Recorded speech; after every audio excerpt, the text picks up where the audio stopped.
మాట్లాడింది తండ్రి, నన్ను దయతోటి క్షమించండి నాయన. ఒకవేళ అవతల వాళ్ళ మాటల వల్ల మేము గబుక్కుమంటే మేము తిరుగుబాటుతోటి ఈ మాట్లాడిన తండ్రి, దయతోటి క్షమించండి. దేవుడి పట్ల మనం ఎప్పుడైతే మరి వినయంతోటి, విధేయతోటి, భయము, భక్తితోటి ఆయన పాదాల దగ్గరకు వస్తామో ఎన్నడూ కూడా ఆయన త్రోసి వేసేవాడు కాదు. ఆయన ఎప్పుడు ఎన్నడూ కూడా ఆయన మనం విడిచిపెట్టేవాడు కాదు. ఆయన ఎంతో కృపామయుడు, ఆయన ఎంతో దయామయుడు. ఆయన కృపతోటి మనము జీవించాలంటే మనము ఆయన మాట మనం శ్రద్ధగా వినాలంట.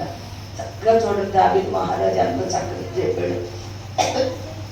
చక్కగాను ఎంత ఆ మాట, యెహోవా భక్తులారా ఆయన యందు భయభక్తులు ఉండుడి.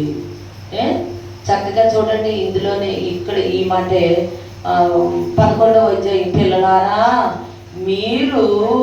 మీరు వచ్చి నా మాట వినుడి, యెహోవా భయభక్తులు మీకు నేర్పెదను, బ్రతుకు కోరు